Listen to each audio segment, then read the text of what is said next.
Muy buenas de nuevo, jinetes a hombros de gigantes y amantes de la belleza matemática. Hoy traigo el vídeo más esperado del verano, el vídeo que te permitirá darle un zasca a tu vecino en el ascensor cuando diga aquello de ¿para qué sirven las leyes de Newton?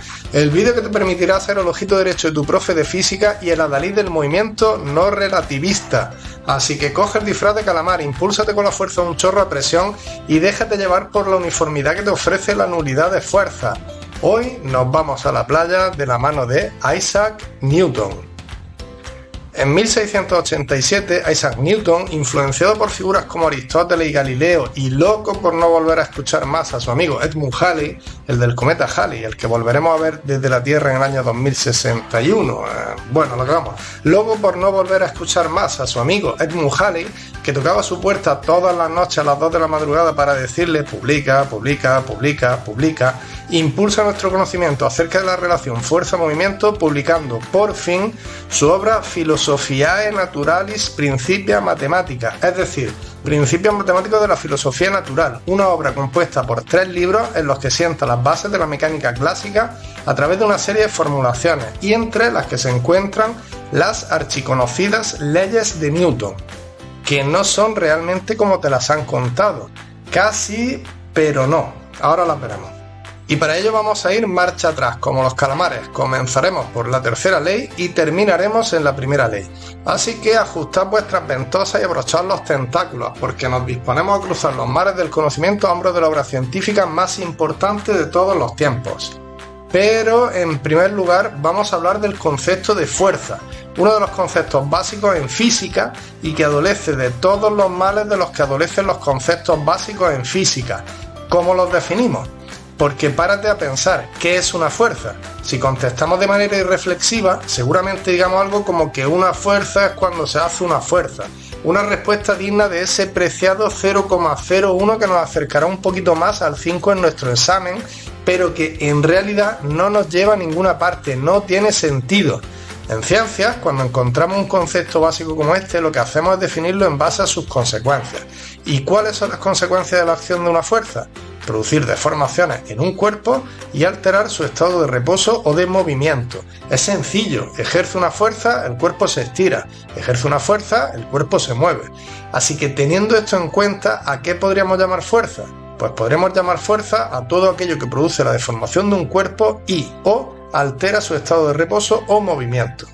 Y aquí es donde entra Newton para enriquecer este concepto revelándonos su origen gracias a la tercera ley, la ley de acción y reacción, que establece que con toda acción, la fuerza, ocurre siempre una reacción igual y contraria, es decir, las acciones mutuas de dos cuerpos siempre son iguales y dirigidas en sentido opuesto.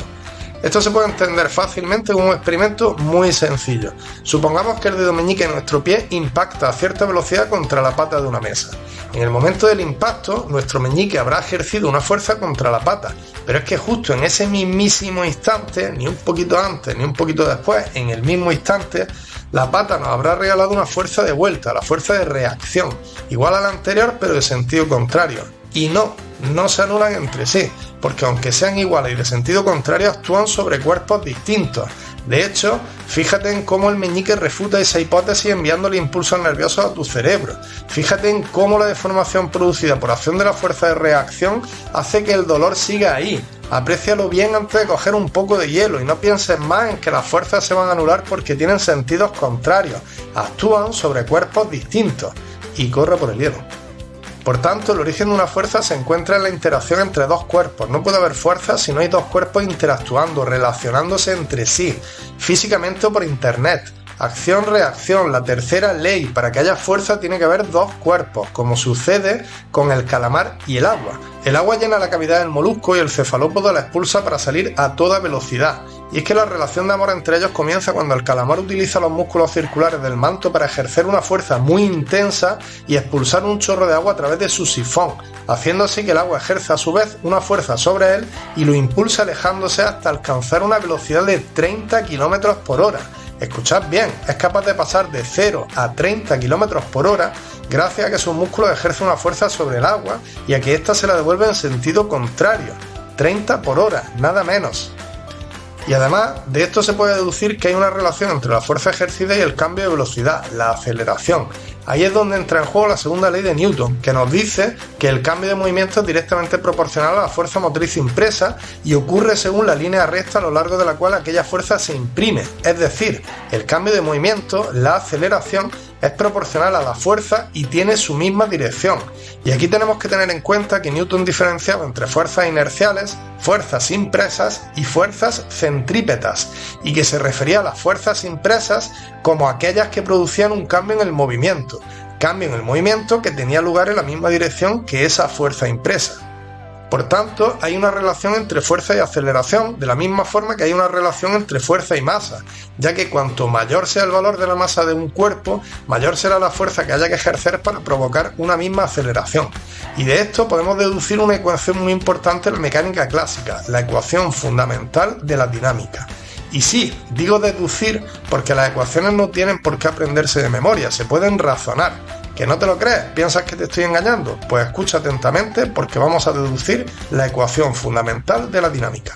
Supongamos un cuerpo en reposo que se pone en movimiento, es decir, que adquiere cierta aceleración por acción de una fuerza.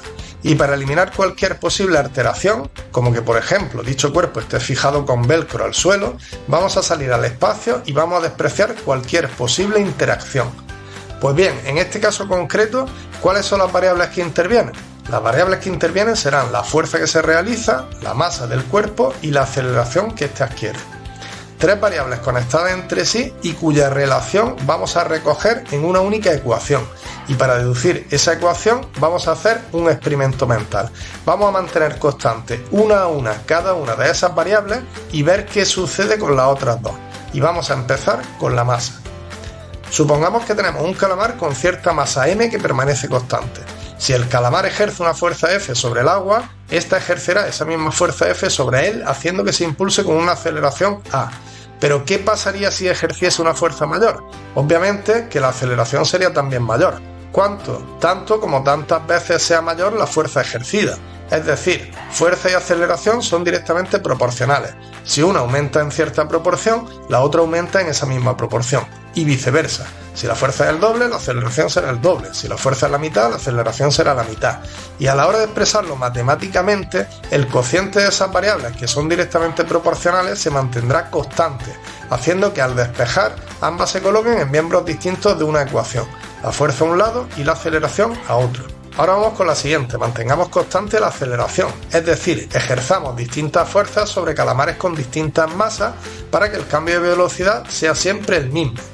En este caso, el calamar de masa m habrá de realizar una fuerza F para adquirir una aceleración A.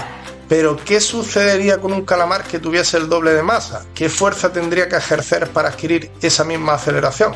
Obviamente, si la masa se duplica, la fuerza que tendría que realizar también se duplicaría, por lo que fuerza y masa también son directamente proporcionales. Si la masa es el doble, la fuerza necesaria para adquirir una determinada aceleración también será el doble. Si la masa es la mitad, la fuerza necesaria será la mitad. Y al igual que en el caso anterior, como fuerza y masa son directamente proporcionales, irán en distintos miembros de la ecuación, fuerza en un lado y masa en el otro. ¿Lo vas pillando ya? Pues vamos con el último caso. ¿Qué sucedería si los distintos calamares ejerciesen siempre la misma fuerza? ¿Cuál es la relación que existe entre sus masas y las aceleraciones que adquieren? Para comprobarlo, vamos a suponer un calamar que ejerce una determinada fuerza F. Si su masa es m, la aceleración que adquirirá será A. Pero ¿qué sucedería si, ejerciendo esa misma fuerza, su masa fuese el doble? Pues sucedería que, obviamente, al ser mayor su masa, su aceleración sería menor, concretamente la mitad. Por tanto, en este caso, masa y aceleración son inversamente proporcionales, y lo que se mantiene constante no es el cociente entre estas variables, sino su producto. Cuando una se hace el doble, la otra se hace la mitad, y viceversa. Cuando una se hace la mitad, la otra se hace el doble. Por tanto, estarán en un mismo miembro de la ecuación. Así que si fuerza y masa están en distintos miembros de la ecuación, fuerza y aceleración están en distintos miembros de la ecuación, y masa y aceleración están en el mismo miembro de la ecuación, ¿cuál será esa ecuación? Exactement, mon chéri. F igual a m por A, la ecuación fundamental de la dinámica.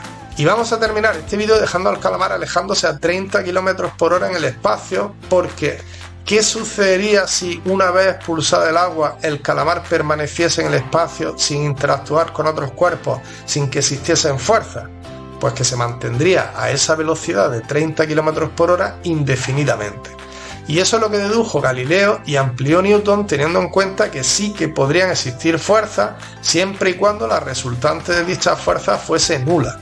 En ambos casos, si no existe fuerza o si la resultante es nula, el calamar mantendría su velocidad, teniendo en cuenta que si la velocidad fuese igual a cero, permanecería en reposo. Y bueno, esto es cierto en los límites clásicos, porque si bien el calamar se movería siempre a 30 km por hora, se alejaría de nosotros cada vez a mayor velocidad, ya que el espacio que hay entre él y nosotros se expande, haciendo que el calamar se vea cada vez más rápido desde la Tierra, de manera que pasado el tiempo necesario podría moverse a velocidades superiores a la luz. El calamar seguiría moviéndose a 30 km por hora, pero llegaría un momento en el que no podríamos verlo porque se alejaría a velocidades superiores a la luz de nosotros. Toma ya. Así que ya sabéis, si no queréis hacer el calamar y alejaros ad infinitum en el espacio vacío mientras vuestros líquidos internos hierven debido a la falta de presión externa, haced como Newton y aprended física. Será más fácil que podáis escapar de esa situación. Hasta la próxima.